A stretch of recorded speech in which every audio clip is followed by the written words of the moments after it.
Manhattan Celebrity Roast, coming to you from the MGM Grand Hotel in the entertainment capital of the world, Las Vegas, Nevada.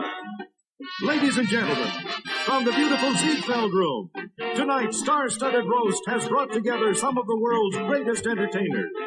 They've come from all over the world to be here tonight, here in Las Vegas, in person. The Man of the Week! Your roastmaster, Dean Martin. Our very special Man of the Week, Kirk Douglas.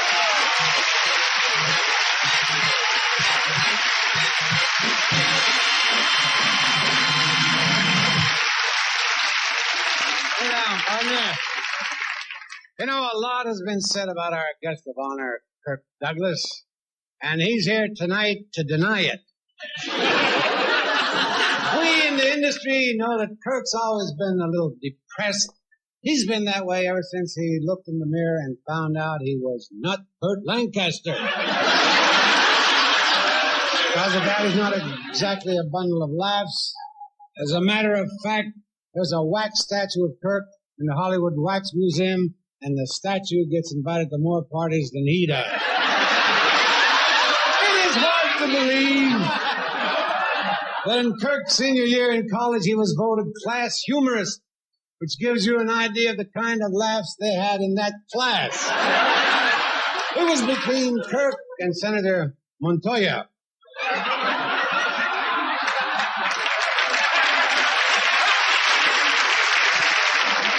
There's a lot of your friends and admirers who couldn't be here tonight. However, they sent you telegrams. I'd like to read some of them.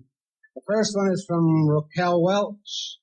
Dear Kirk, I just saw your latest movie, and I can't tell you how much I envy you. You're the only person in Hollywood who has more cleavage than I do.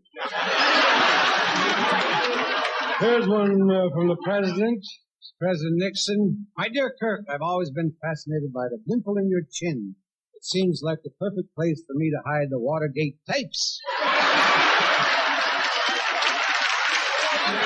You know, our Man of the Week has received many distinguished honors in his long career from his alma mater, St. Lawrence University, from the State of Israel, from President Kennedy, from President Johnson, but one of the most exciting awards took place last week in Greenwich Village. We have a film clip of this very solemn ritual at which Kirk was honored for his heroic efforts on behalf of the Gay Liberation Front.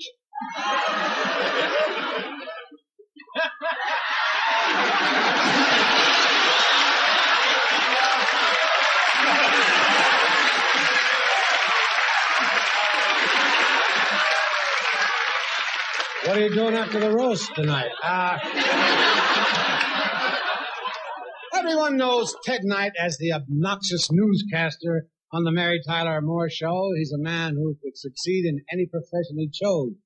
Why he chose to louse up show business, I don't know. Ladies and gentlemen, Mr. Ted Knight.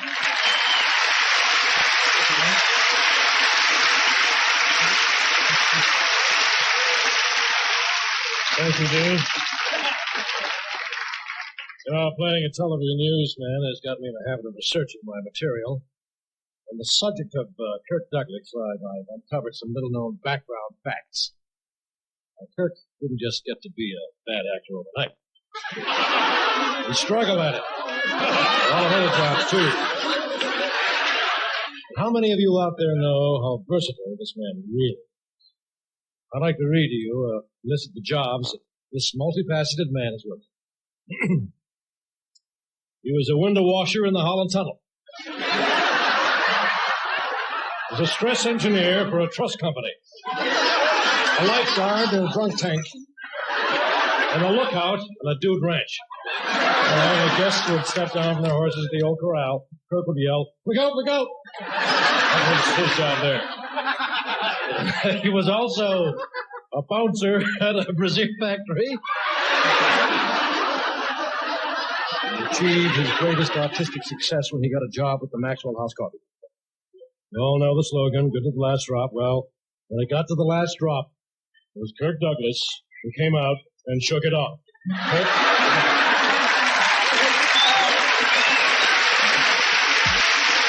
you, Ted. Ron Crosby has been on my show many times in the last 9 years, and I'll never forget the first time I met him. It was 10 minutes ago backstage. Ladies and gentlemen, Mr. Norm Crosby.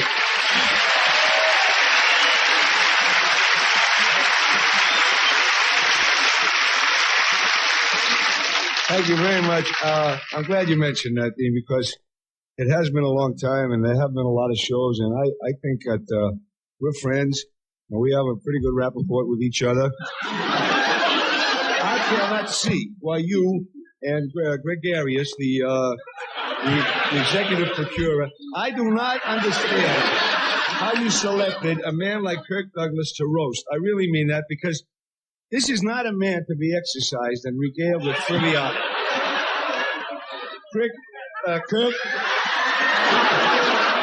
Douglas is a serious equestrian performer. He is a man who has trod the broads of Broadway drama. He should be raised to a pinnacle. I really mean it. With all the misconstruction and the political disruption that's going on in the world today, we need a man like this to offer to the youths of America as an example. The misconstrued youths need. They need heroes. They need other sandwiches. They need guys like this. Tell them about this giant. Tell them about his humble beginning.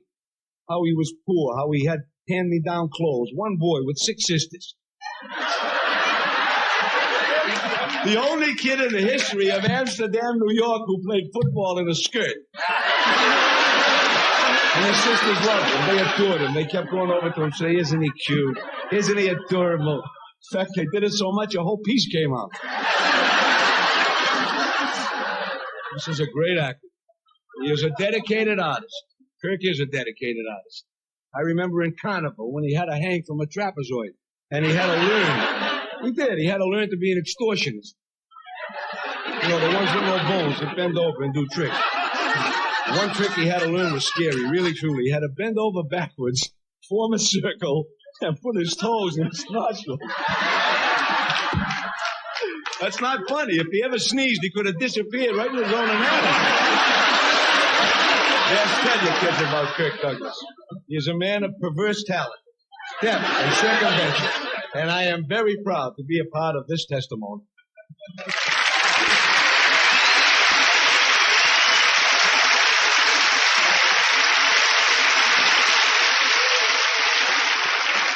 Ladies and gentlemen, Jack Burns and Mr. Avery Schreiber. Tonight, I'm going to review some of the actual true highlights of the life and career of our illustrious and distinguished guest of honor, Kirk Douglas. A man of whom Danny Thomas once said, Kirk was born in Amsterdam, New York. And how proud Kirk's father was when the doctor emerged from the delivery room and announced, "It's a boy, Mr. Douglas, and he's perfectly normal, except for one little thing. His navel's in his chin."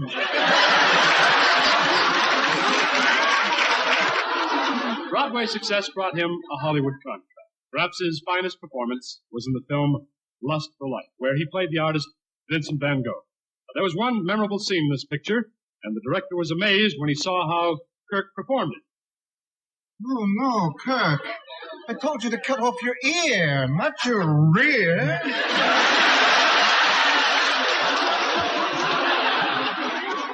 Kirk was soon an international star, and at the request of the U.S. State Department, he toured South America and Europe as a goodwill ambassador. The high point of his life came during his visit to the Netherlands, where he was granted a private audience with the Queen.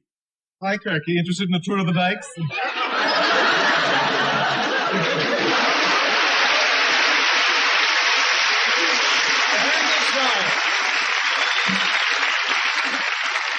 I'm sure most of us are familiar with the name Rich Little. Last year, Rich was the comedian of the Julie Andrews Hour. I watched him every week, and I couldn't believe it. He got less laughs than Julie. Ladies and gentlemen, America's greatest impressionist, Mr. Rich Little.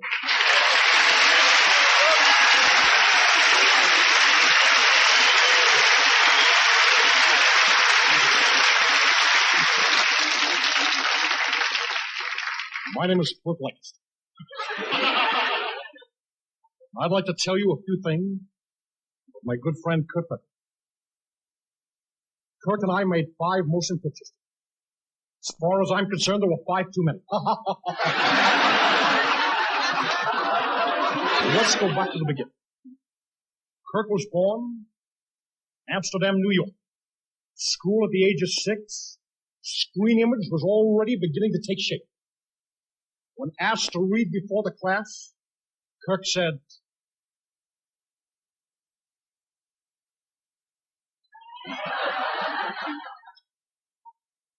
See Dick run.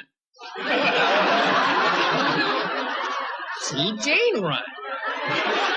See Dick and Jane and Spot and Puff run.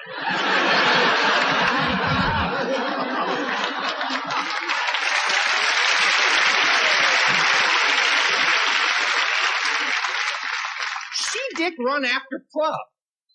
See Dick catch up to Puff. See Puff scratch Dick.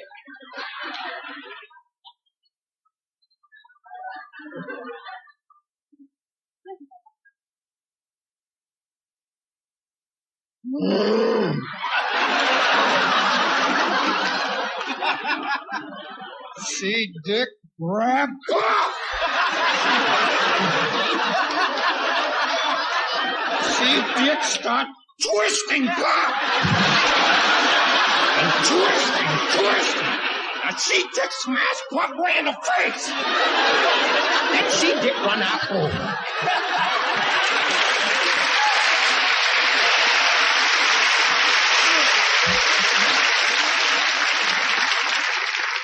in 1960, Kirk made one of his most successful motion pictures.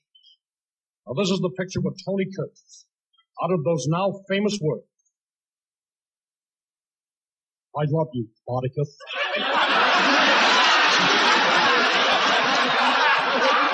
Good night, everybody.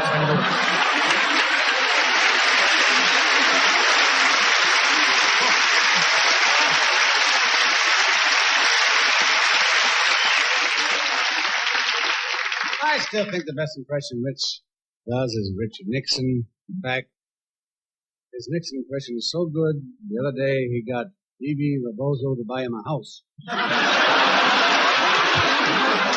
Here's one of the top recording. Here's one of the top recording artists in the country, a great country western singer, and pretty too. She's so pretty, I'd watch her if she was on radio. Ladies and gentlemen, Miss Lynn Anderson.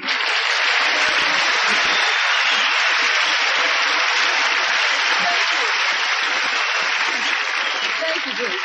You know, an actor is usually known by the parts he gets. But Kirk Douglas has become famous for the parts he loses. In his new picture, Scalawag, which was produced by his wife, Anne, Kirk loses a leg. Let's watch some of the fun he has with that. When are you getting your new leg? Pretty soon now. Pretty soon. How's your old one holding out? Every man should have one. Look, you can use it as a weapon. Ha! Huh? A hot rack. A knife rack. That's wonderful. Now look. You can stoke the fire. Stir the stew. Huh? Now you stir it for a while. Oh, I can do that. Hey, not with your foot. In Scalawag, Kirk loses a leg. In The Vikings, he lost an eye. As Vincent Van Gogh, he lost an ear. In Champion, he lost his front teeth. In Young Man with a Horn, he lost his lip. Kirk, I think there's just one little thing you haven't lost. Thank you very much, and good night.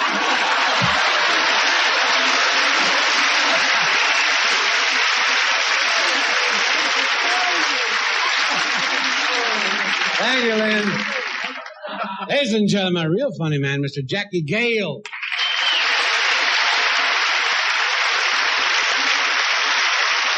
Kirk, I always defend the man of the week of the days, and I want to tell you, relax and enjoy yourself. Just lay back, because it's all been downhill since the champion.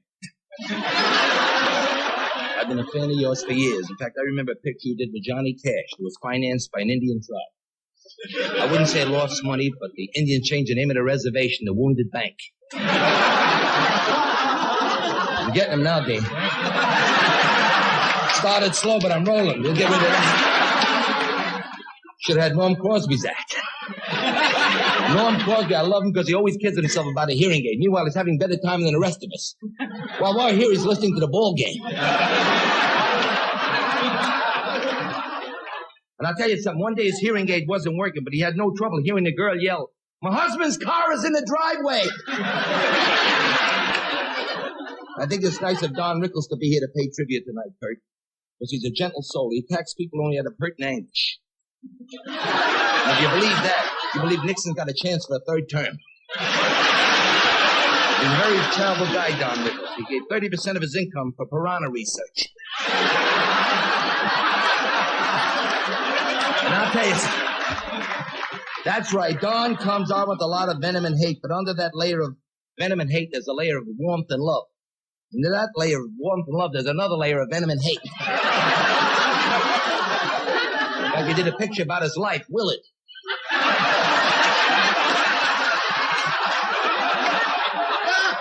Kurt, I told you I'd get him, Dean. You give me a couple of minutes. Stop dozing off. Watch this. You gotta go like that. You go till you get him.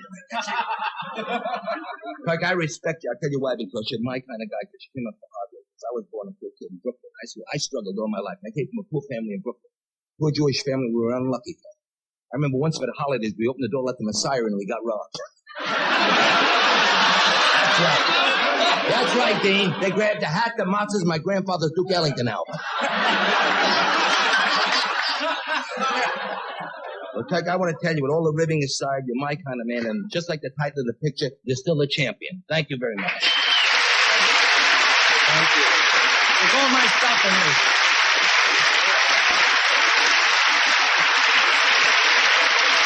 And now we come to Don. A lot of people wonder why Don is so mean. Don's always been mean. When Don was born, the doctor slapped him, and Don punched him in the mouth. Here is Don Rickles.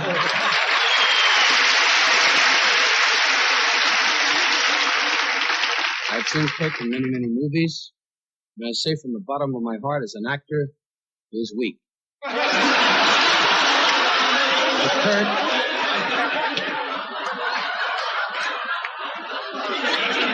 you and I know if you didn't have that little ripple in your chin, the freaky jaw, and the trick-or-treat voice,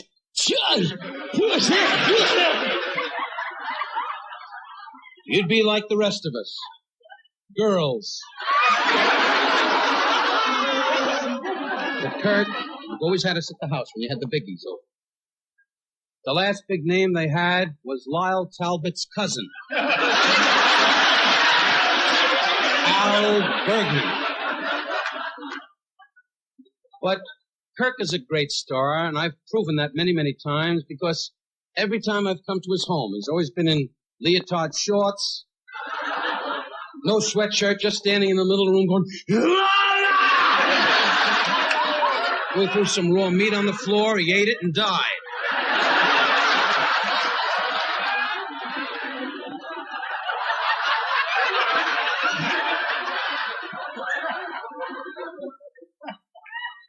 I will say to you, as the audience out there tonight, Kirk Douglas knows Burt Lancaster personally.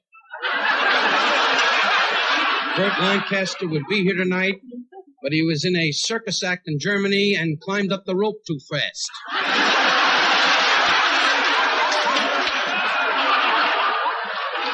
And is now in his home in Malibu going, Stop laughing, Kirk. But I will never forget, and this is a true story, a little anecdote about Kirk Douglas. Kirk and his lovely wife, Ann, were celebrating their 19th wedding anniversary. And they had a little dinner party. And they said, Don, and they never told us it was their anniversary. True, Kirk?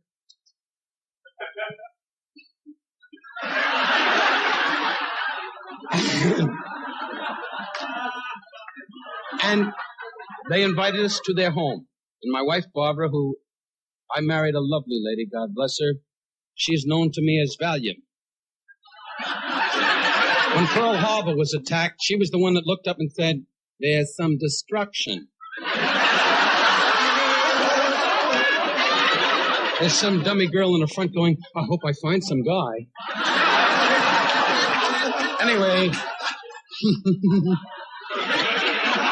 Anyway, this is the truth. And Kirk said, "We're going to have a little dinner party." And I said, "Fine," as you well know, Kirk. And Ann invited us, and Barbara and I pulled up, and I saw her in the driveway. And I do not say this because we all struggle in life to attain success. And I pulled up in the driveway, and I saw a Rolls Royce, and it said FAS1. And I got all excited. I said, "Barbara, Frank Sinatra, that's his car! What a night! Frank Sinatra's here!" My wife said, "Pull yourself together."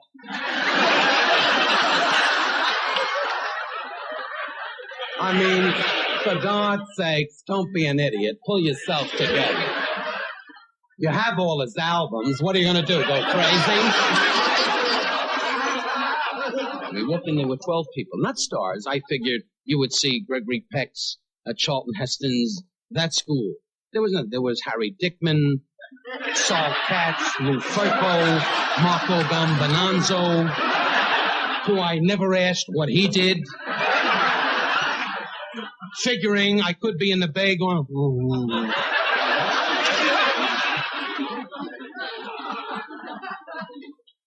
Cheer up, Kirk.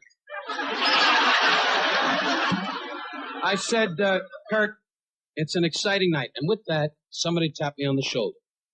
And Dean Martin cherishes this man as I do. Because I got news. The guy we're talking about, really, I can only speak for myself, I think Dean would agree. He is like the thing, it's like an image. And the shoulder. And the voice said, "Hey, Pally, how do you want the pizza? Crisp pizza? Pizza? Crisp?" I said, what were you saying, Kirk? He said, "And a guy, in my new movie, these two people are coming up. What a picture doing." And the voice, "Hey, come on, pal, I'm asking you 3 times now. How do you want the pizza?" And with one turn, with a drink in my hand, I turned around. I said, "Will you stop bothering me, Frank? I'm talking to people. I don't care how you make the pizza."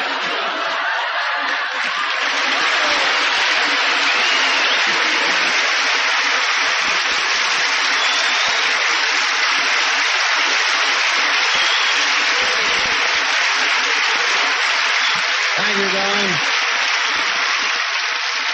Ladies and gentlemen, here's our distinguished man of the week, Mr. Kirk Douglas.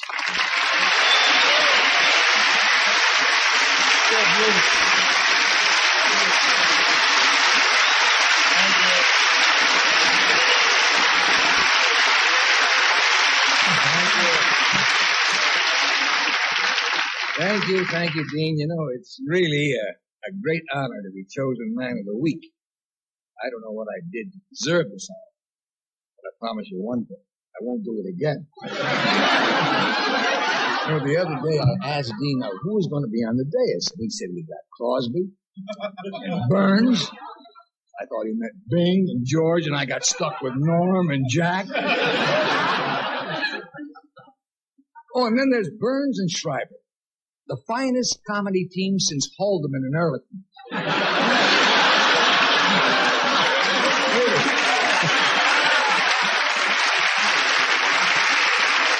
Rich Little, whose talent is only matched by his last name.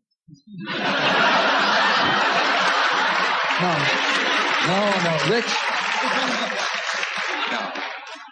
Rich, that was the best impression I've ever seen of Frank Ocean.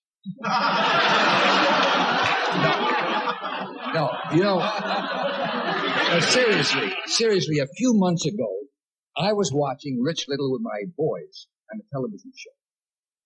And Rich Little was doing an impression of me. And as I watched Rich Little, I tried to go along with the scene he was doing. Something like, those fat bellies with the big cigars. They can't beat me. I can beat them. I can beat them. Now, I'm going along like this, and my son Peter turns around and says, "Dad, look, he can do you better than you."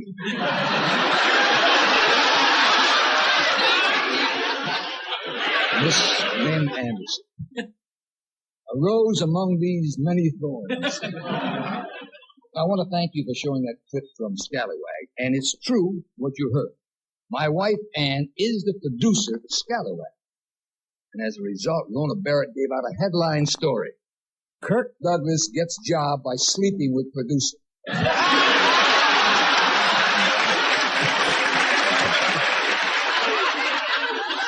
Well, what a night this has been. I haven't enjoyed myself so much since I had root canal work.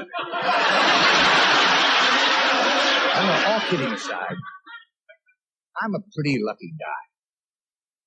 You know, show business is a tough racket. Not many survive. Look at these casualties. I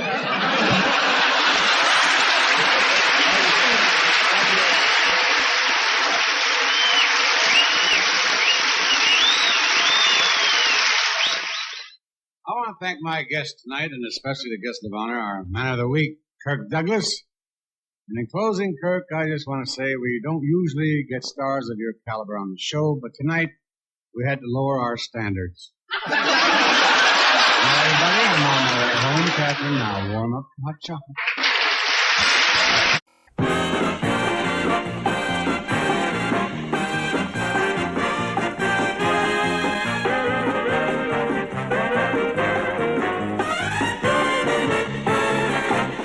The Dean Martin Celebrity Roast, coming to you from the MGM Grand Hotel in the entertainment capital of the world, Las Vegas, Nevada. Ladies and gentlemen, from the beautiful Ziegfeld Room, tonight's star-studded roast has brought together some of the world's greatest entertainers. They've come from all over the world to be here tonight, here in Las Vegas in person.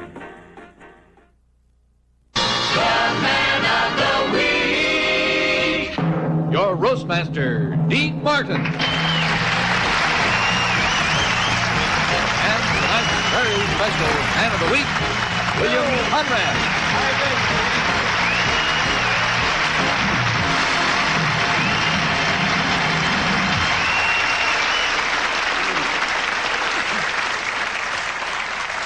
Well, tonight, our man of the week is Mr. William Conrad, which gives you an idea of the kind of week it's been. We were originally going to honor Howard Cosell, but he's been confined to bed with a faulty toupee. We were also considering Mr. Danny Thomas, but he had a little accident while taking his daily walk on the water. He was hit by a fishing boat. However, tonight we're paying tribute to a very fine actor, the star of a great series called Cannon, which is my favorite detective show, and I tell you, last week they had a really thrilling episode. Cannon single-handedly wiped out a whole crime syndicate. He sat on him. I don't know whether you know this, but Bill played Matt Dillon on the radio version of Gunsmoke. It's true, when they made the TV version of Gunsmoke, they couldn't use Bill. They had a little problem. They couldn't fit his horse with a truss. Even when Bill served in the war as a fighter pilot, he had problems. He was too heavy. Once he got in the plane, they couldn't get it off the ground. He had to drive it to Tokyo. There's a lot of friends and admirers who couldn't be here tonight. However, they sent you telegrams. I'd like to read some. This first one is from President Nixon. Dear Bill, I watch you on Cannon every week. It's how I reassure myself there's no beef shortage in America. The next one is from the Gay Liberation Movement. Dear Bill, we just love your show, but of course we admire anyone who always gets his man.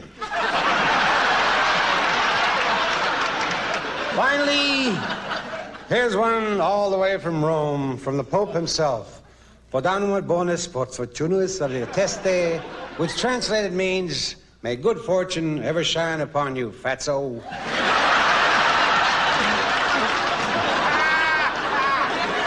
Gentlemen, a tremendous talent, Miss Phyllis Diller.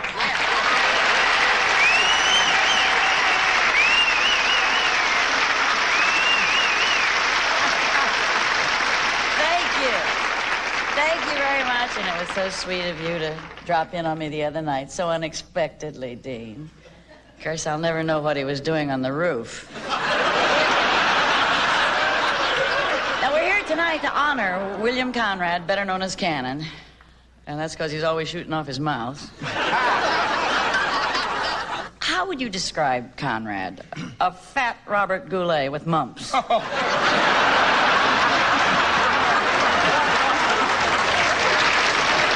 only thing thin about him is his hair. When he runs, it looks like a mattress moving.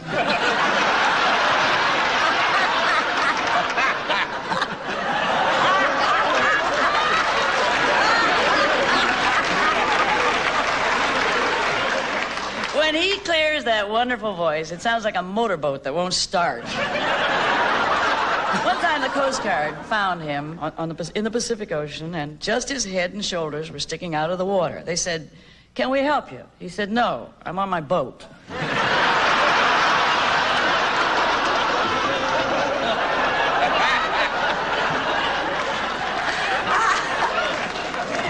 Now, this man turned down Gunsmoke on television, and now he has the guts to say that this turkey Cannon is going to run 5 years. We all know he has guts because they show. He couldn't have done Gunsmoke because one time he got on a horse. It's now a big, hairy pancake.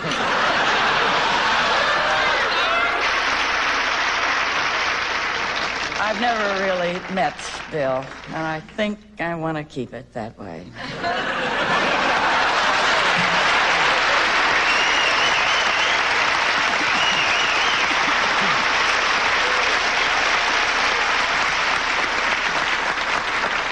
Phyllis, you were great. Incidentally, this is the first time I've seen you since you had your face lifted. I hope the guy who lifted it doesn't bring it back.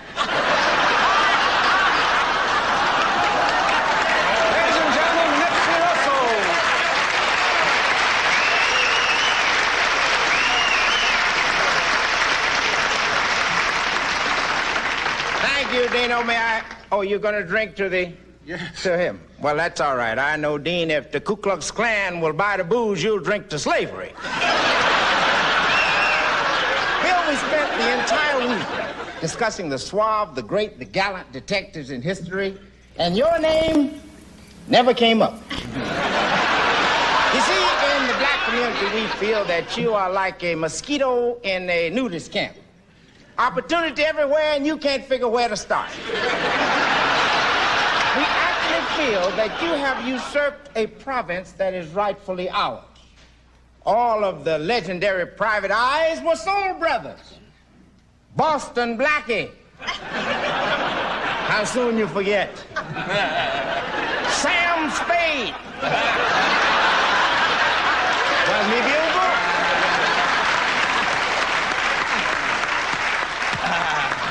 The Shadow. Bill, you're never going to learn about solving crime. You'll never become proficient driving through Beverly Hills. You got to come to Harlem and walk through the hospital zone. Anywhere you walk in that zone, you wind up in the hospital. You see, you would never have made the mistake. You would never have committed that atrocity in judgment that you did in Watts. What did he do? He gets out of the car in Watts, looking like a bale of hay with the middle band busted. Walks over to a soul brother in a dark doorway and throws the Black Power sign. He said, "Right on, brother."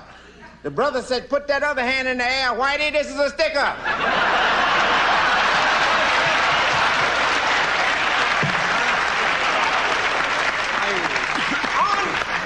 on the series, Cannon, he's depicted as a man of impeccable intelligence, a man who is quite adept at scientific analysis. He asked one of the dumbest questions in the annals of crime. It was at the height of a riot. He saw a brother coming through the window of a furniture store with a sofa on his back and asked the guy, "Are you a looter?" He said, "No, I'm a psychiatrist on a house call." I don't wish to belabor that aspect of your talents and aspirations. He is some singer. I heard him a few times on the Dean Martin show last year, and as a result of his virtuosity, he made a commanding performance in England. Got excited and sang "God Save the Weasel" and "Pop Goes the Queen."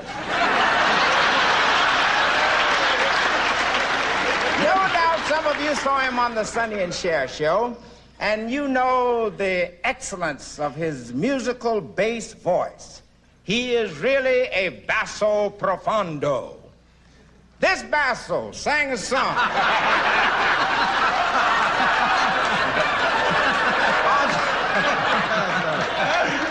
on the Sonny and Cher show. The song was so sensitive, sad, and appealing that a man in the audience tried to commit suicide while he was singing. A bullet from the man's gun just missed Bill's head. He was a pilot. I guess people don't know that he had his spine fractured in an air accident. The girl's husband flew in town unexpectedly and fractured his spine. Well, they say that all detectives suffer with flat feet, and I guess they caught his feet in the wrong flat. But as a final salute, you want a minute to work on that? We need you, Bill. We need Bill Conrad and we need Cannon to catch the criminals and catch the spies and keep mischief out of our government and keep our government out of mischief.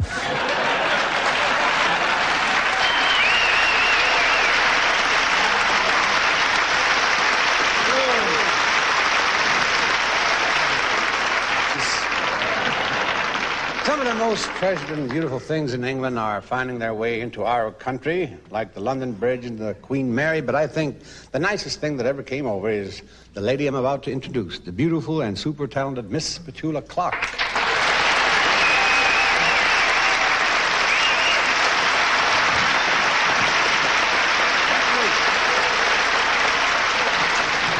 Thank you, Dean. Well, I'm sure some of you may be wondering why I, an English songstress, am present at a ceremony honoring William Conrad. The answer, you see, is very simple. I'm his mistress. She's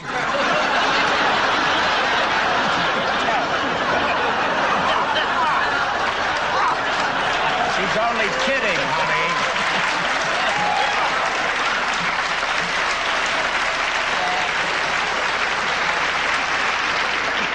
Yes, it's true. You see, I have been ever since I stole him away from the Supremes.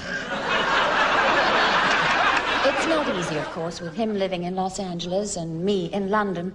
We meet once a year in a shack in Bermuda. Yes, that's where we shack up. Telling everything, huh? Please. It's one of those evenings. We have such fun together. Last year, I was a Red Cross nurse and he was a Japanese colonel.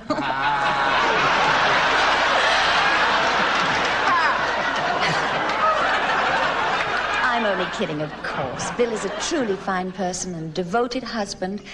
And as much as I regret it, there is no hanky-panky between us. We can arrange something. Thank you, ladies and gentlemen. Thank you, Dean. And thank you, Colonel Naguchi. Awesome.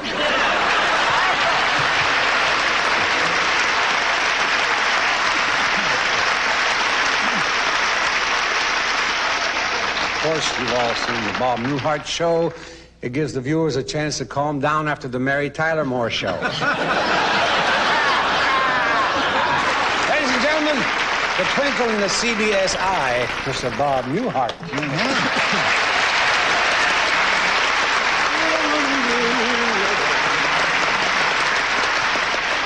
Thank you.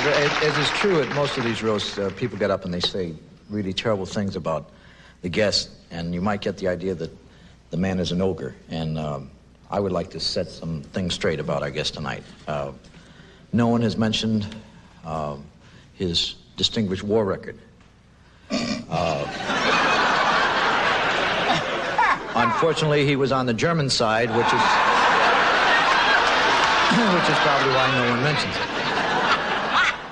There have been rumors that he is not a bright man. There's a story going around. That's not true.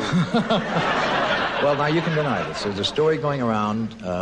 Things were not going that well in the acting profession, and Bill decided to take a civil service examination. It was an oral examination, and he studied for a full year. And he went before the examiner, and the examiner's first question was, what has 5 fingers, is made of leather, and you wear on your hand? And Bill shook his head.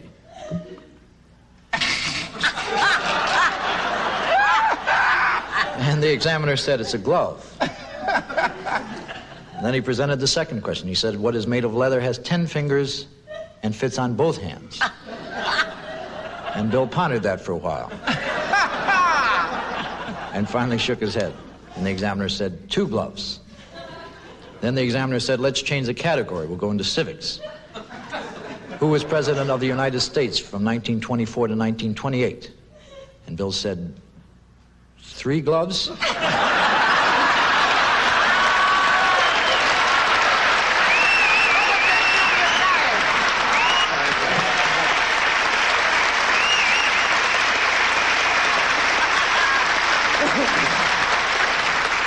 Thank you, Robert.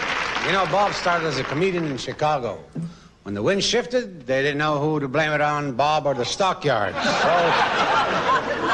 now here's a real funny guy. I'm talking about Jackie Gale. Yes, he was so funny when we roasted Mr. Hugh Hefner that we painted a star on his dressing room door. Jackie was real happy about it because it covered the word gents.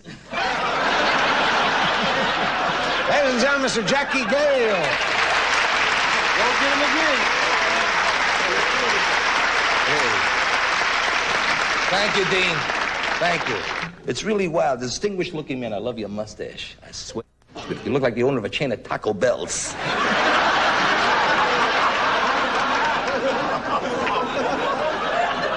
You're my kind of man. That's right. You know, he's a beautiful man. And there's a conspiracy here against fat people, a definite conspiracy. And you know why? Because they're jealous of us, because we enjoy food. We can enjoy it 8 and 9 times a day. What do they got to look forward to? Love affairs? That's all, love affairs. And believe me, it's not 8, 9 times a day. That's the truth.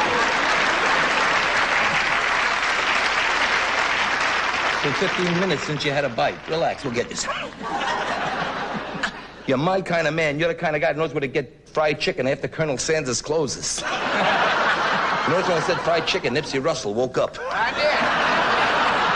I remember. I know that, Nipsey. Keep going, you'll punch. We'll get your own show like Red Fox. I want you to feel at home. After the show, you come up to my house. I got some aspirin bottles you can pick the cotton out of. I want to tell you,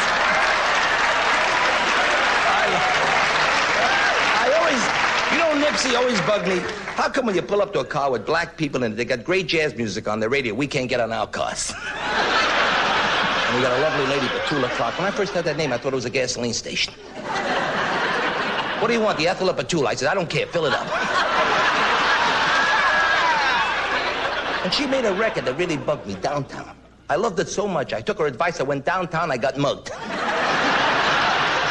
You know what it told me about English singers? The great groups come from England, the Beatles, the Animals, the Rolling Stones. They're born in Liverpool, Blackpool, London. They come here, they sing contemporary American songs. Mount Oak, Mississippi, thank you very much. It's a pleasure being here. It mixes you up. And of course, we've got Phyllis Diller. I love Phyllis Diller. And I love your laugh, Phyllis. When you laugh, wild geese all over the world are changing directions. And I want to say now, getting hot, Dean. We're getting hot, baby. We got him, Bill. I'll get him back for you. I'll get him back. That's right, Phyllis. I hear all that talk about the facelift. It's not true. She didn't have a new facelift. She had the old one ironed. And I love that commercial. We've all seen that commercial, Phyllis, where you say milk gives you elasticity. What kind of commercial? I can't believe that, elasticity. I've yet to see a glass of milk hold up a pair of old jockey shorts. And of course, we got Bob Newhart. Bob, it's good to have you back on television. I mean that. We haven't had that much excitement since Ozzie Nelson left. That show. Did you watch that show, Dean? Bob, if you watch his show, great dialogue. Hi, honey, I'm home. Any calls? Not anybody can handle that kind of dialogue. Your show should get an Emmy for yawning. And his home life's not that much more exciting either. The other day, a peeping Tom looked through his window and fell asleep. And I know Bob tells everybody he's a modest man, he's quite... Believe me, underneath all that's a vain man. Believe me, he's a vain man. He's got 4 children, all named Bob Jr. And 2 of them are girls. But enough of putting down everybody. We came here to pay tribute to this wonderful man. Yeah. Everybody thinks that this man is just an actor. This man was a great director. You know what kind of movies he gave us? He directed a picture called 2 on a Guillotine. You remember that, Biggie? 2 on a Guillotine. You forgot it already, Dean. Then he gave us another big one you all remember, Brainstorm. How about that one? Everybody forgot Brainstorm. And the big one, My Blood Runs Cold, which the Academy Award gave you an award for. Yuck. I know a lot of people are saying here, why do we honor Bill? And I say to you, I don't know. But in conclusion, I would like to say, this is a great man because you don't understand about this man spent many years at Warner Brothers, where he made 40 movies, 200 television shows, and a couple of starlets. And I want to say, and I would like to say in conclusion, Bill, and I mean this in the bottom of my heart, you're a great actor, a great star, and fat is beautiful. Right on! Thank you.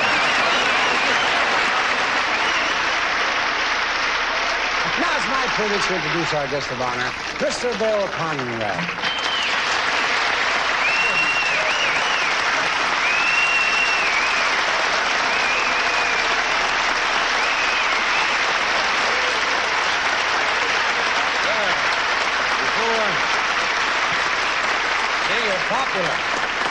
Before I present our award to Bill, I'd like you to know that we're paying him thousands of dollars to be here tonight, and it's really a bargain because it works out to about $1.49 a pound. Bill, this plaque is for you, and it's inscribed the Dean Martin Comedy Hour Man of the Week Award presented to William Conrad. Thank you very much. That's okay.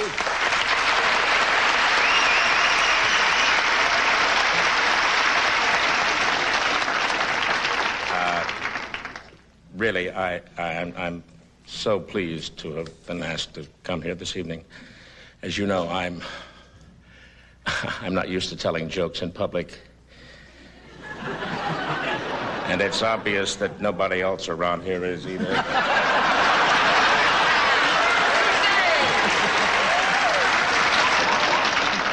I'm really glad you showed up tonight, Dean.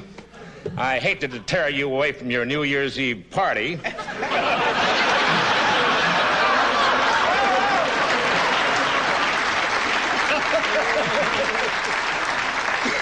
Now about Nipsey Russell. I'd like to thank you, Nipsey. As you know, Nipsey has always been behind civil rights. Yes, sir. About 10 years behind. Nipsey's really done a lot for the movement. He makes Stephen Fetchit look militant. And I was really surprised seeing Jackie Gale here tonight, considering he wasn't invited.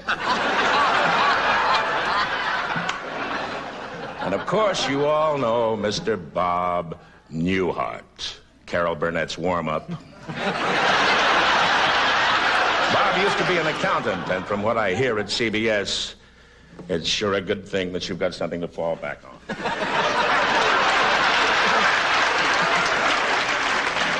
So thank you, one and all. And borrowing a phrase from Maude, I'd just like to say, God'll get you for this!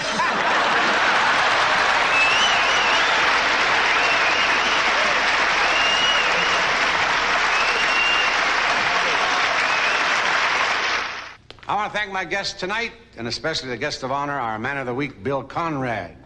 Everybody thinks Bill is terrific in canon because every week he knocks off a case. But that's nothing. I knock off 3. Bill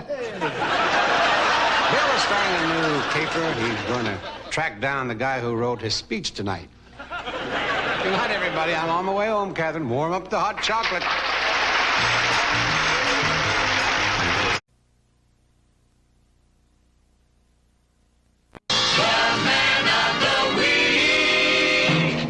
Your roastmaster, Dean Martin. And tonight's very special Man of the Week, Ed McMahon.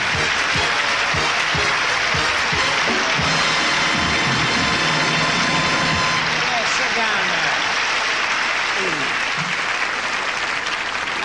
Well, tonight we're honoring my pal, Ed McMahon. There's lots I can say about Ed McMahon, but there's a part of his life known only to a few of his friends. His record in World War II. Yeah, he's lucky he's here today. Every year, Ed sends a card to the Italian girl who hid him in the cellar during the war. Of course, she lived in Cleveland at the time. However, when the war looked bad for the Allies, Ed ran out, bought himself a gun, and did the only thing possible. He shot himself in the foot. That didn't fool his draft board. He was sent overseas and still bears a scar where cold steel pierced his skin. He sat on a corkscrew. There's a lot of your friends and admirers who couldn't be here tonight, but they sent a few wires, and I'd like to read some of them. Excuse my glasses, because I can't see anything. So, would you put this in my car? That's okay.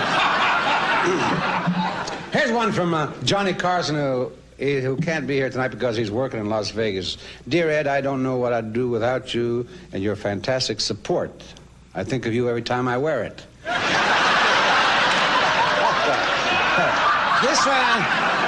This one's from your youngest son. Daddy, I think it's wonderful that you're being roasted tonight. Usually you come home stewed. Well, it's a pleasure introducing my next guest who's here to honor Ed, Mr. Pat Buttram. I'm sure you're all familiar with Pat. He's made hundreds of westerns. As a matter of fact, Pat just flew in from Texas, where he emceed a telethon for Saddle Rash. Ladies and gentlemen, Pat Buttram!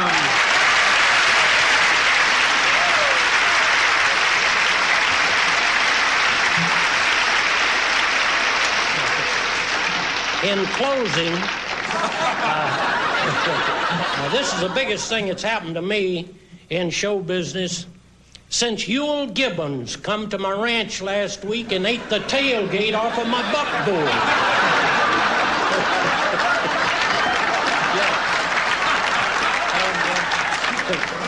Said it reminded him of the taste of wild hickory nuts. Now, I'm not a big show business personality. I'm a simple country boy. I remember the first love affair I ever had. I was 17 years old, and she got mad and she ran away, and I got mad, picked up a rock and threw at her, broke off one of her horns. It was terrible. Ed and I, we do have something in common, and that's our religion. I'm a Reformed drunk, and he's Orthodox.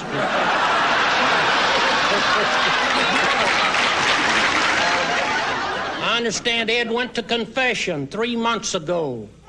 The priest is now an usher at the Pussycat Theater. Ed McMahon. He has some of the funniest lines on late night television, like, how hot was it, Johnny? You know. But Ed has done very well. He's smart enough to have saved his money. I mean, who knows? It may be valuable again someday. He recently opened a nationwide chain of John Ehrlichman charm schools. Big man.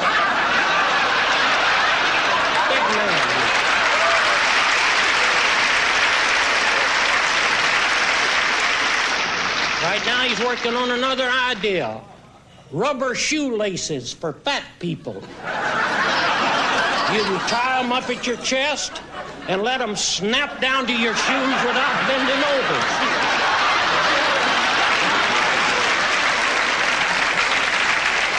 He's smart. And it's very fitting that we pay honor to Ed McMahon tonight. It's just in time because I hear a group of Texas businessmen, they have bought him. And they're going to tear him down and put up a Ramada Inn.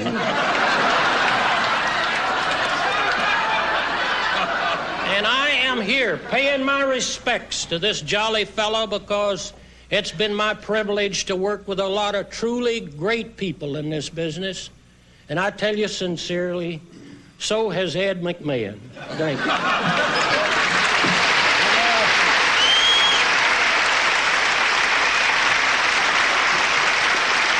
Pat.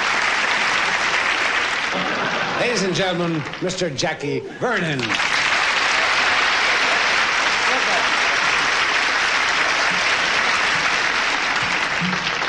It's sure good to see you again, Ed.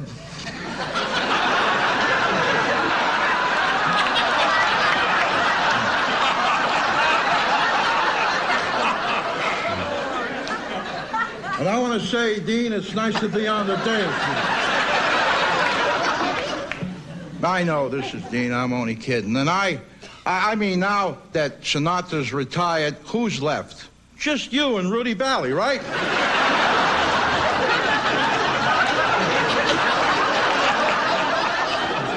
And you know, Dean is kind of like a father to me, especially since he started fooling around with my mother. You little devil, you. But to the business at hand. Good evening, Ed McMahon lovers. And any other minority groups who may be watching.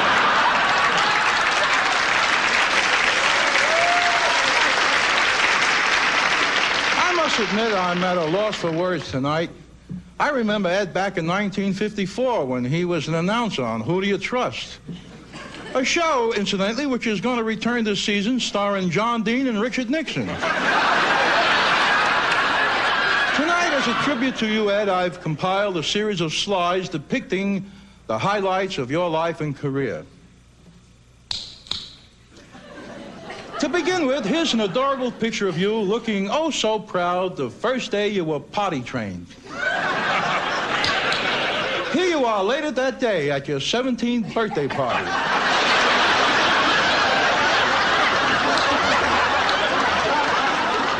How'd that one get in here? Here you are as a four-letter man at a Catholic university. Here's a nun washing them off the wall. Here you are during World War II in a Marine outfit. Here's Maureen O'Hara asking you for her outfit back. What a drag. Here you are doing a beer commercial with the world-renowned Budweiser horses. And here are the horses sweeping up after you.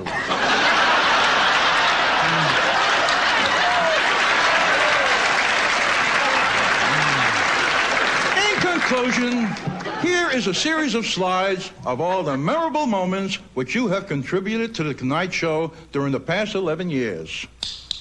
Well, that about wraps it up. Keep up the good work, right?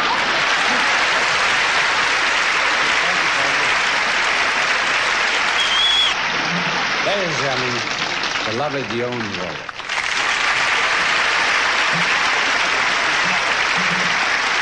Go get him. Go get him. Thank you. Thank you, Dean. There's so much. Well, not much I can add to the tribute already paid to Ed tonight. But I've been a close friend of his for a very long time. And there's a little something I do know about Ed that some of you may not. Ed is really a black man. That's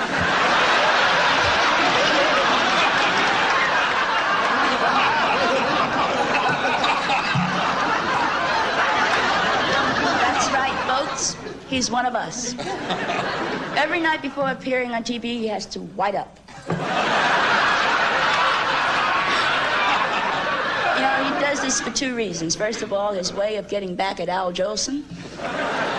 But more important, the NAACP would not allow a soul brother to do what Ed does on The Tonight Show. They felt it would be demeaning to the black race. I love you like a brother, Ed, even though you're my cousin.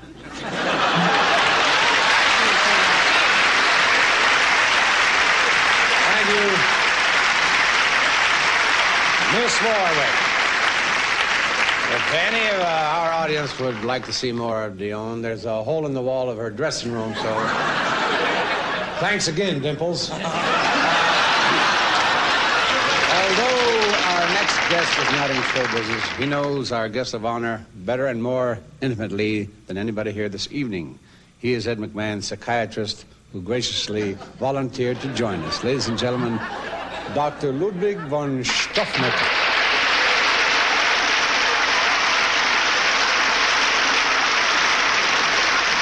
You know, a lot of people think it's unethical for me as your doctor to come here and tell secrets. But what's more unethical, you don't pay me for 6 months. What do I care? I don't need you. The biggest stars in Hollywood come to me. You know who's queer?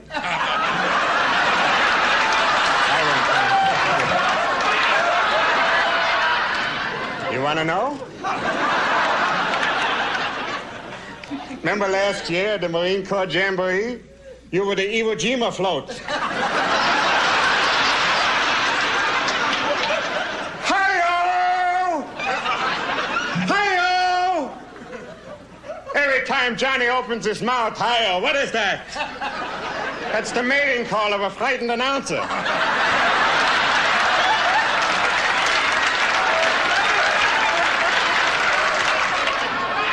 All those silly booze jokes for little pussycat. You don't have a drinking problem, as long as the bars are open. Remember that night in Dakota you got drunk, tried to hijack the men's room? Ed's idea of a big night in Hollywood. Drink a case of beer, go to a massage parlor, watch a rerun of Gomer Pyle. What about that book, the television manual? Written just for you. Idiot cards made simple. No offense, Dean. But Ed, Colonel, Big Mac,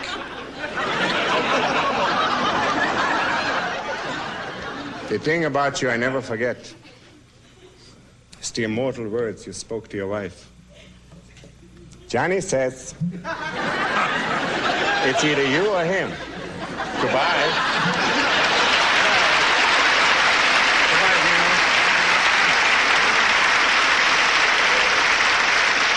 With an accent like that, he should be appointed to Nixon's cabinet. We all know there's a little bit of Irish in Ed McMahon. There's also a little bit of Scots. But tonight we'll stick to the Irish part. In honor of his Gaelic ancestry, we've flown in a beautiful Colleen from the old sod. And so, Ed, direct from dear old, how do you say that? Donegal? Donegal. Oh, singing her way into your Irish heart of hearts.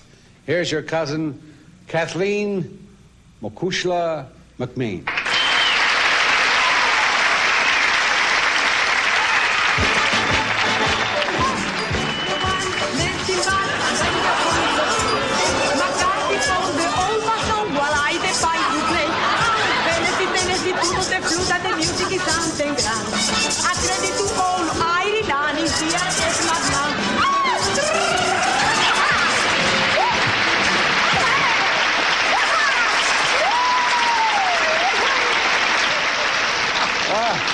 She sure can shake those old shillelaghs.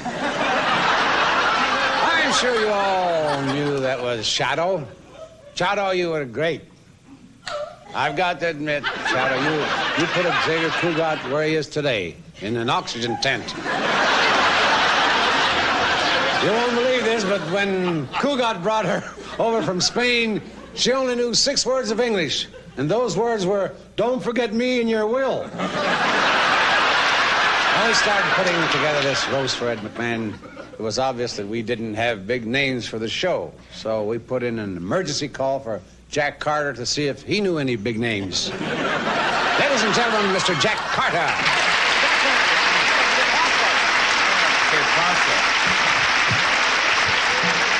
What a spot. I knew I'd get to follow Charo and her 2 gorgeous maracas.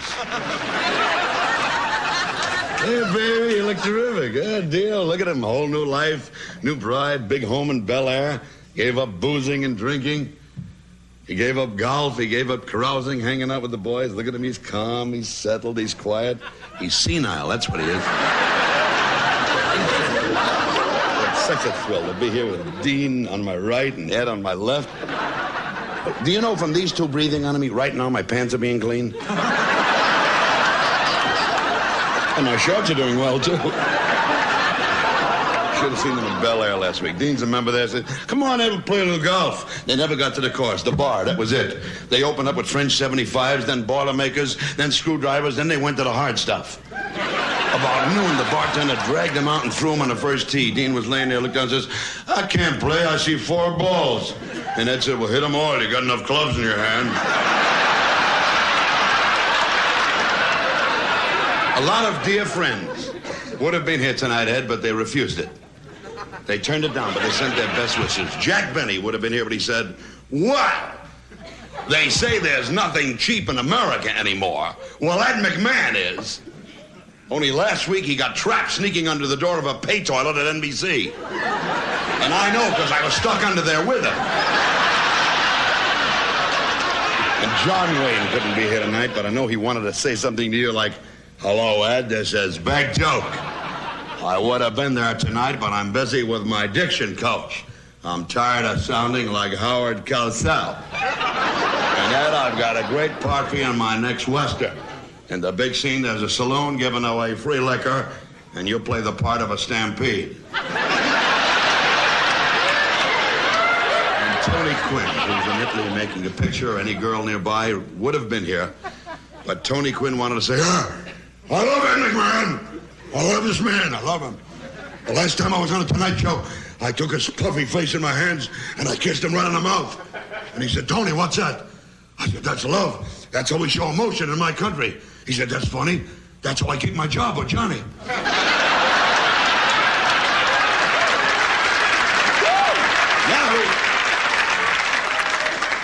And of course, your dear friend, an Englishman, a Welshman, couldn't be here tonight, Richard Burton, but he wanted to say, dear beloved Ed of the Clan McMahon, I would have been there myself, but I'm in Rome. I'm in bed with the shingles.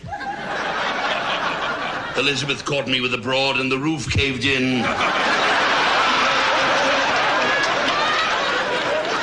But as a Welshman, I recognize a fellow Welcher.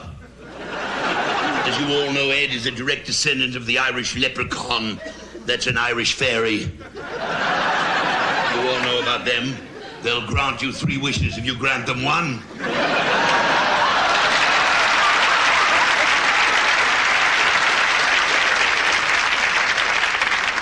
And in closing, I say, and so, dear Ed, alas and alack, as I said to Liz, I won't be back. Bless you.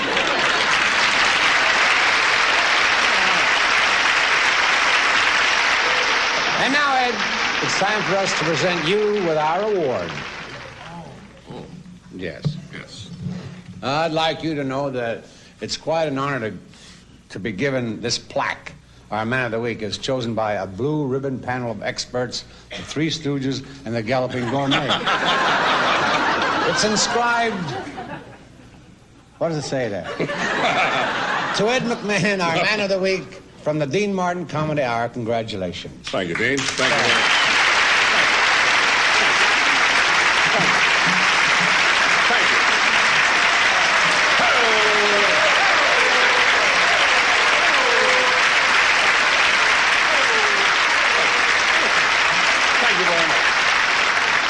Thank you, Dean. Thank you, members of the dais. And thank you, ladies and gentlemen.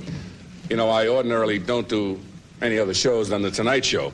But when Dean told me what the guests would be like, there'd be Dionne Warwick and Pat Buttram, Charo, Ernie Bergnine, Tom DeLuise, I can't describe the feeling that surged through me.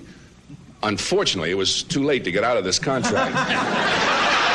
Jack Crowder, you were great tonight, by the way. Sensational. Before Jack got into this business, he used to be with Roto-Rooter. He just can't shake the habit of going down the drain. And to Pat Buttram, my congratulations, Pat, really. Tonight you carried out the tradition of Will Rogers. You died up here.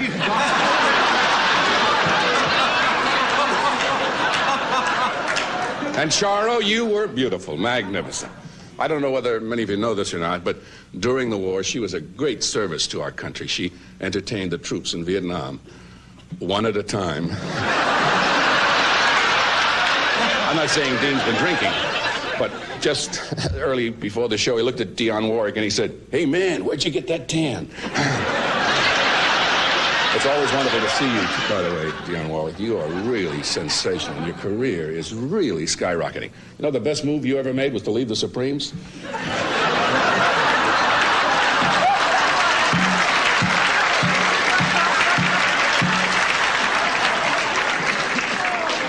I really am honored for this, and thank you very much, Dean. Thank you all. Thank you, ladies.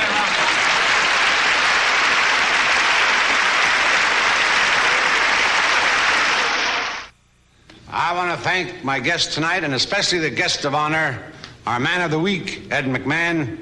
Ed, it's been a real thrill, and tonight you proved something we always suspected. Without Johnny, you're nothing. Good night, everybody. I'm on my way home, Captain. Warm up the hot chocolate.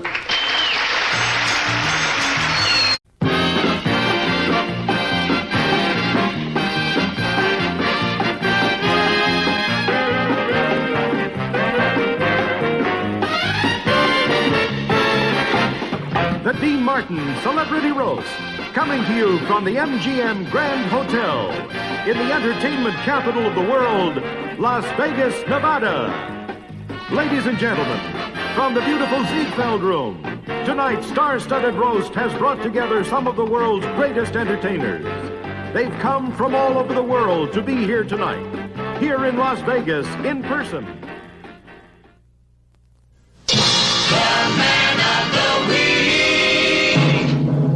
Your roastmaster, Dean Martin. And tonight's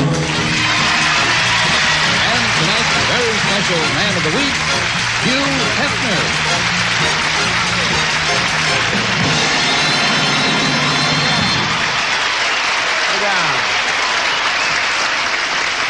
Beautiful.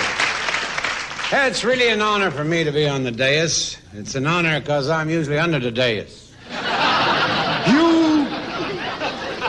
Hugh's a real success. He has Playboy clubs all over the country, and you got to give the guy a lot of credit. Actually, he started out with only 2 bunnies. But you know how bunnies multiply. Now, Hugh is really an American success story. Yes, as a boy, he picked himself out of the gutter. Unfortunately, he left his mind there.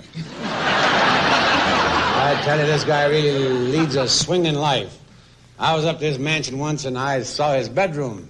He gets so much action, he's got the only waterbed with white caps. There's been a lot said and written about Hugh, but I'll tell you one thing. I've been in his company many times, and Hugh's as American as apple pie, and about as thrilling. And now I would like to introduce Mr. Billy Baxter, a comedian who comes to us from England. Billy Baxter.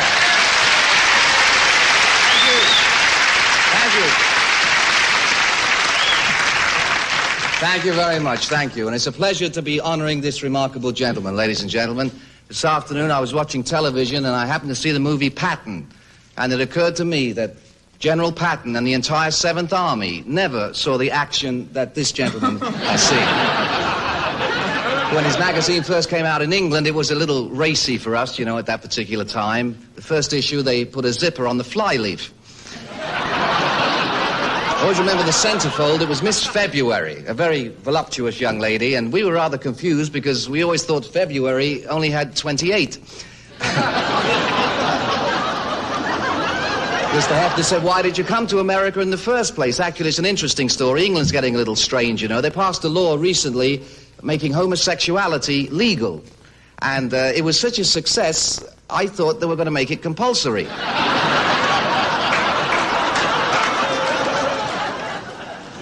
He also asked me a very strange question. He said, did you celebrate the 4th of July in England this year? Which, of course, we don't celebrate the 4th of July in England, sir. You know, we lost an entire country. There's nothing to celebrate. Actually, we could never have won the war in the first place when you think of it for many reasons. I think, number one, we were overdressed. Little red velvet jackets, knickers, white stockings. I mean, when you look like that, you don't want to fight anybody, do you? You want to dance with them, you know. And then we carry that band around with us, you know. Bum-bum-bum. You can't go to war with a band. How can you have a surprise attack? You've got a bunch of fellas 4 miles ahead playing when the Saints go marching in. You know? It's ridiculous. After 4 days, the enemy was shouting out for requests.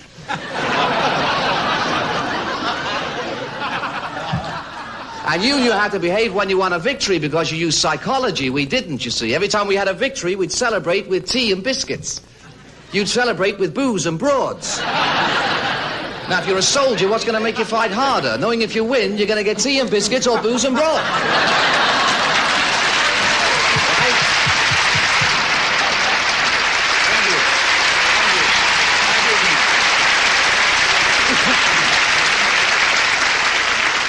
Ladies and gentlemen, right now I'd like to introduce Mr. Howard Cosell. Howard's been my friend for a long time, and there are many reasons for that, mostly bad luck. You won't believe this, but at birth, Howard weighed 12 pounds. His tongue weighed 9. Ladies and gentlemen, here he is. The man you see every Monday night on National League football. The man with the AstroTurf toupee, Mr. Howard Cosell. Ladies and gentlemen, an extraordinary moment for all of us, especially for Dino, to have had the thrill of introducing me in his utterly Yogi Berra way. I'll tell you this, Yogi Berra couldn't have done it better, Dean. You are an utterly amazing man. He's really something. Here's a man that never had the benefit of a grammar school, high school, or college education, but through his own initiative and determination, managed most successfully to remain stupid. On the other side of the coin, it's always a pleasure to attend the testimonial for a man who has made a major contribution to the society. And someday I may have that pleasure. I've got to tell you what I do admire about Hugh through all of the years. The body. Look at it. So taut, so tight, so tense, so lithe, so supple, so agile, so mobile, capable of every movement in the chronicle of the male sex.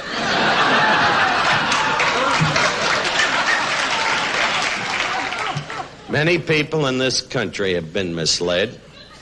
They remember the centerfold, the classic one, in Cosmopolitan magazine, where they thought they were seeing Burt Reynolds.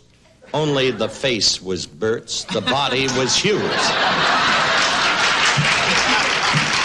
In Hugh Hefner, we have the honor tonight to be honoring, to be roasting the biggest nothing I have ever known. Hugh, we are very proud to be here with you. Thank you.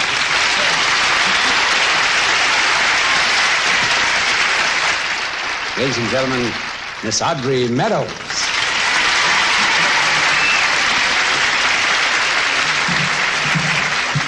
Thank you.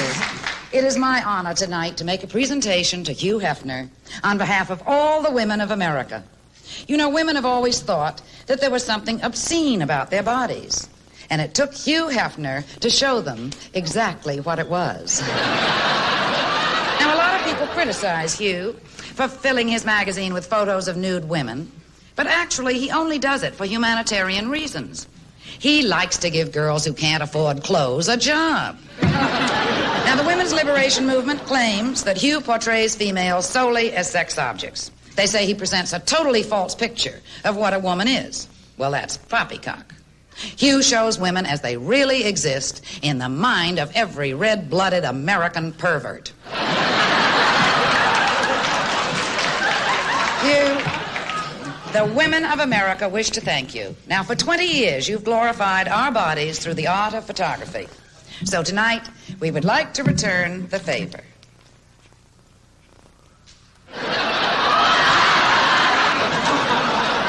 Ladies and gentlemen, Mr. Jackie Gale.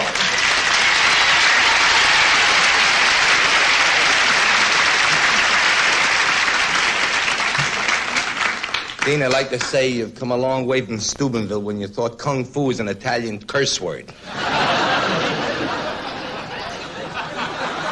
And I don't understand how they could have a roast for a man like this. I mean, the man is nice. I worked for this man for years in the Playboy clubs. I worked there so many years, I started to recognize the bunnies by their faces. And he's kind to these girls. This man is kind. You never see an old bunny because he retires them to a bunny home in Hawthorne, Nevada. That's right. He has this home for these girls. This wonderful man, where he gives them hot chicken soup and shows them color slides of big tippers out of the past. That's right. I know a girl who wanted to be a bunny, but unfortunately, it meant something to her, but she didn't have the measurements. So she went to see a doctor about silicone. But that's right, she couldn't afford it, so she had Scylla Putty. That's right. This girl was a 40 too long. And you've got people here. You've got Tom Hall is here, this country singer. I know what I've been working in those country towns, Tom. I've been in those towns, baby. Eating them grits. You people eat grits? It looks like, he knows what grits is. You know what grits is? It looks like farina dipped in cement. That's right. The more you eat, the more it multiplies. And Dick Martin, it's good to see you, Dick. Smiling like usual. Stop bugging Dean to team up. He don't eat a pot. I love Dick Martin. He's got a smile. It looks like he's got 2 sets of uppers and 2 sets of lowers. That's right. If you and Dom DeLuise ever do a show together, you'll blind 8 states. Jeez, I got some good stuff here tonight. I didn't think it was going to be this good, Dean. It looked shaky to me, but I took a shot with it. Joey Bishop. It's an effort for you to come out, Joey. He sits by the phone waiting for Johnny Carson to get sick. And, of course, Howard Cosell, eloquent Howard. 40 million people listen to you, Howard. 40 million people listen to this man on a Monday night. Announce a football game. Unfortunately, it's not the same game they're playing on the field. I never heard anybody announce a game like that in my life. And this man was a lawyer. And what a lawyer this man was. A big day for him was repossessing a Hudson. This great lawyer. This man took a traffic ticket, had it reduced to second-degree manslaughter. And I want to say something, Hef. I don't care what these people say about you. You're okay in my magazine. And I just have a little thing for you, for me. It's a sentimental thing because I think a lot of you.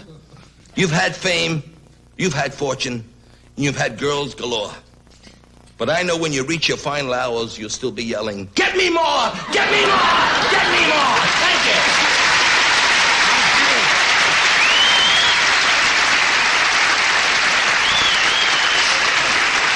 Good boy, good boy. Now I'd like you to meet my old pal and neighbor, a real funny man, Mr. Dick Martin. I've known him a long time, and I'm happy to say that I helped make Dick what he is today, a wino.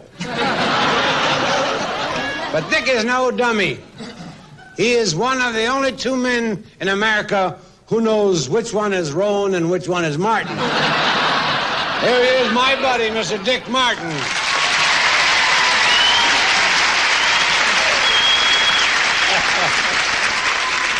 Hugh Hefner is a man who found out at an early age that life begins at 40, 26, 36.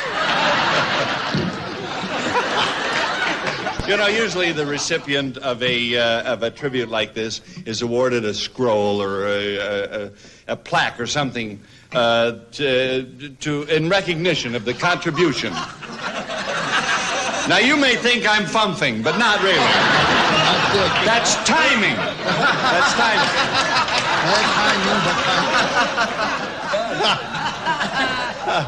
But instead of a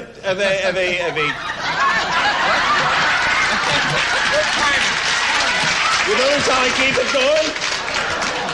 But a lot of your friends here at the dais and other people have contributed gifts to you that'll add to the decor of your home in Holmby Hills.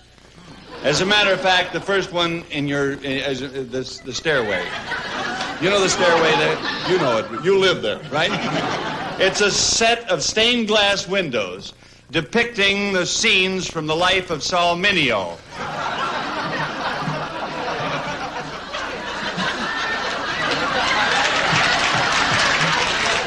The unlisted and private phone number of Regis Philbin.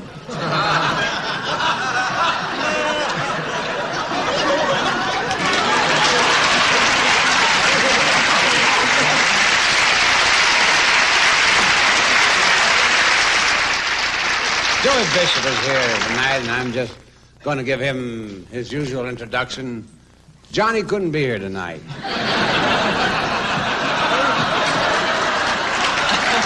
So filling in for him is Mr. Joey Bishop.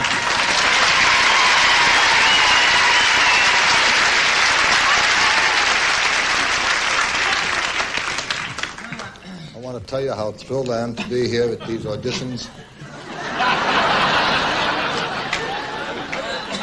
Hugh Hefner came to visit me earlier, and he dropped an address. This one, this is you.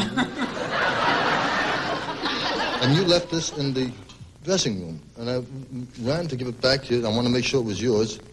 This is your little address book. You got 350 names in here, and they're all guys.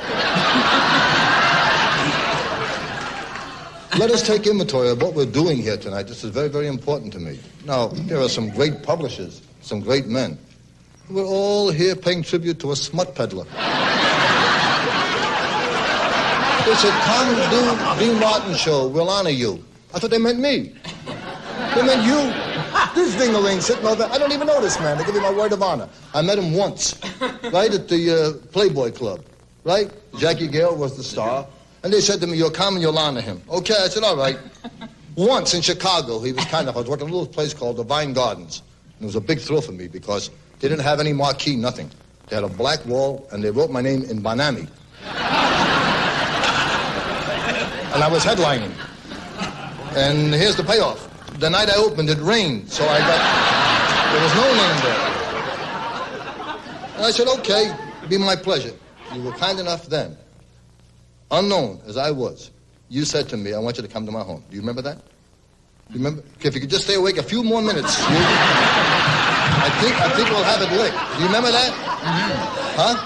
Do you remember me going to your home in Chicago, in the Playboy Club? Yes. And you had two cooks, a Chinese cook and a Jewish cook. And you have not lived until you've had Jewish-Chinese heartburn. Could you please tell me what is it you're looking forward to? You're kidding. With Toady Fields?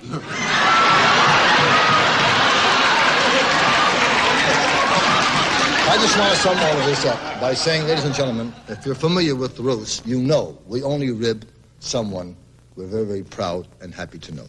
All the things you hear about Hugh Hefner are not true. The boozing with the bras and all, it's not. If they were, you have my word of honor, they would have thrown him out of the Communist Party years ago. Now,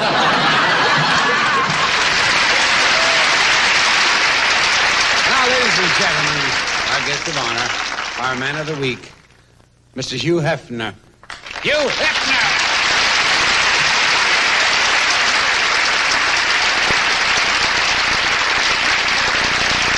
Well, I want to thank you, Dean. And this is an evening that I'll never forget, though I'm certainly going to try. It's really a kind of a special treat when you come to a roast where the host is already fried. But I do want to thank everybody connected with this, for me, rather special evening. Thank you, Joey, Dick, Jackie, Billy, Audrey, Loretta, Tom, and, of course, Humble Howard. The original Deep Throat.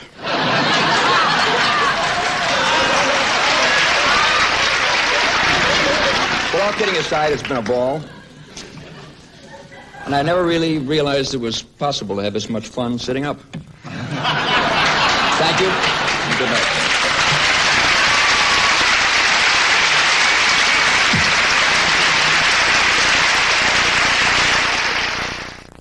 Well, that's our show for tonight. And I want to thank all my wonderful guests and you. It was indeed a pleasure honoring you this evening. It was an honor well deserved. I wish you the best, and if you phone Frank Sinatra, he'll tell you who they are. Good night, everybody. I'm on my way home, Catherine. Warm up the hot chocolate.